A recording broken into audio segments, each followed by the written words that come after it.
قرآن مجید سارا اللہ کا کلام ہے اور اس کا اجرا زبان مصطفیٰ سے ہوا ہے۔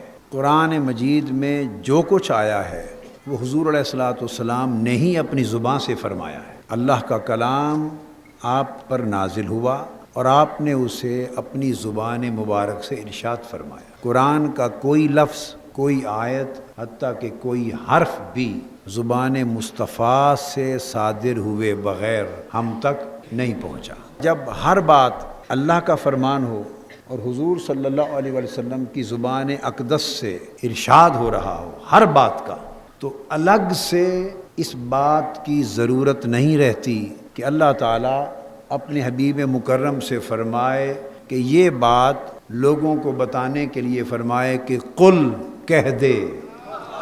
اس کی ضرورت نہیں رہتی۔ الحمدللہ رب العالمین، یہ بھی اس کا کلام ہے مگر سنایا نبی نے ہے۔ الف لام میم ذالک الکتاب لا ریب فیہ، اس کا کلام ہے مگر ارشاد نبی کی زبان سے ہوا ہے۔ تو سوال پیدا ہوتا ہے، جب ہر لفظ اور ہر جملہ اللہ رب العزت نے کہلوایا اور نبی نے فرمایا، کہا، اس کے بعد کبھی کبھی ایسا کیوں ہے کہ قرآن مجید میں بات قل کے ساتھ شروع کی جاتی ہے؟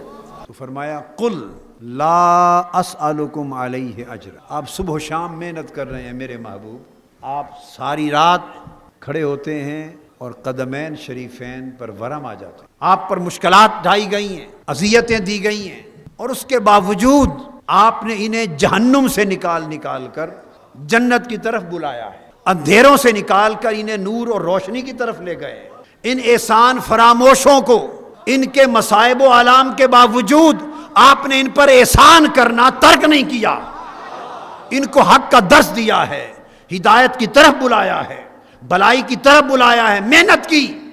لا محالہ جو اتنی غیر معمولی محنت کرے، مشقت اٹھائے، تکلیف اٹھائے، تو ذہنوں میں، انسانی بشری ذہن میں سوال آتا ہے، بھئی ساری شے کے عوض یہ چاہتا کیا ہے؟ کہ لوگوں، کوہ صفا کی پہاڑی کی چوٹی سے لے کر جس دن میں نے تمہیں شرک کی آلودگیوں سے نکال کر توحید کی شفافیت کی طرف بلایا تھا، اس دن سے لے کر گنبد خضرا کی طرف سفر کرنے تک پوری زندگی انسانیت پر اور امت پر میں نے جتنے احسانات کیے ان پر کوئی اجر نہیں مانگتا۔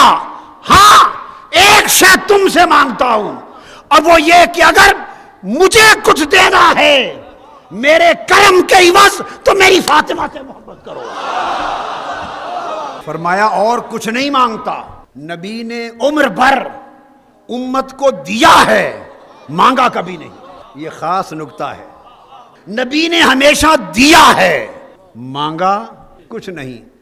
زندگی میں ایک بار مانگا، اور وہ بھی رب کے کہنے پر مانگا، قل محبوب فرما دے، اور کچھ نہیں مانگتا سوائے اس کے کہ جو میری قربت والے ہیں ان سے محبت کرو، میری قرابت سے محبت کرو۔